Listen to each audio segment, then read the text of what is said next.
When an actor comes in to audition, how do you know what's a good performance and what isn't? I'm sure every director is different, but for me, I'm looking for 4 main things, and that's what we're going to cover in this tutorial. The most important thing for me is the audition needs to get me to feel something. If I don't believe the actor, or if I'm not stirred emotionally while they're performing, then I could probably assume that I won't feel anything on set or in the edit. The next thing I'm looking for is an actor's ability to play a 3-dimensional character. Now that phrase is tossed around a lot in the film world, but what exactly is a 3-dimensional character? Well, let's first back up and look at a 1-dimensional character. These are characters that really don't have anything to them. So in The Assurance, the sick boy is a 1-dimensional character. Many of the extras that were just listening without emotion in the council scene were 1-dimensional characters. We know them by their function in the story. They are sick, or they are listening to a sermon. We know that one thing about them, and that's it. Where possible, it's good to push 1-dimensional characters into 2-dimensional characters. 2-dimensional characters have some additional attribute as well, usually some type of emotion. So the pregnant woman would be a 1-dimensional character, except that she's rubbing her belly, worrying about the future of her unborn child. She's not just pregnant, she's feeling and thinking about things.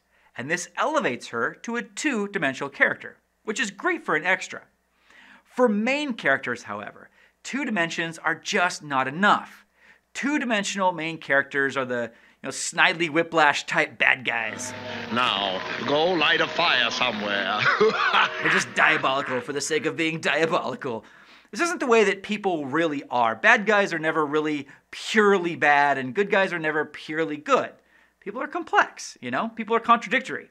People are driven by the pain of their past experiences that they wish they didn't have. So that 3rd dimension, that extra layer, is that element of humanity. And again, that usually comes in the form of contradiction. This is a huge part of why I loved William Bratt's performance so much. As I mentioned, I almost didn't even have him audition. I thought there's no way I would cast this guy with the long red hair. His headshot was kind of amateurish, and he didn't have any film experience at all. And then on the day, when he showed up for the audition, he had driven several hours to audition. He was a little bit flustered, and he had these kind of interesting speech quirks, and he was a little goofy and kind of chatty and talkative a little bit. But I was very surprised by what he brought to the role. I was planning on Garoon being a more simple character, as I told others auditioning for the part. It's a little bit of a 2-dimensional character. I didn't see much room for levels, so I didn't know if I should be, what I should be doing here. If it's nuanced, or if he's just like a 2-dimensional angry guy, or a little of each, I guess. He kind of is a little 2-dimensional angry guy, honestly. He's kind of just like a secondary character that's just kind of there to add some tension to the story. I wasn't sure how to make this big, intimidating warrior feel like his voice. What are you peasants wasting my time about?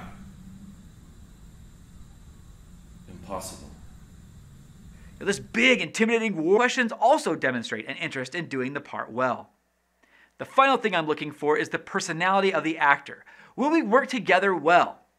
I'm a gentle... Those are the 4 things I'm usually looking for when casting actors. Now, of course, you might choose completely different criteria, but hopefully this gives you some things to think about when evaluating your cast.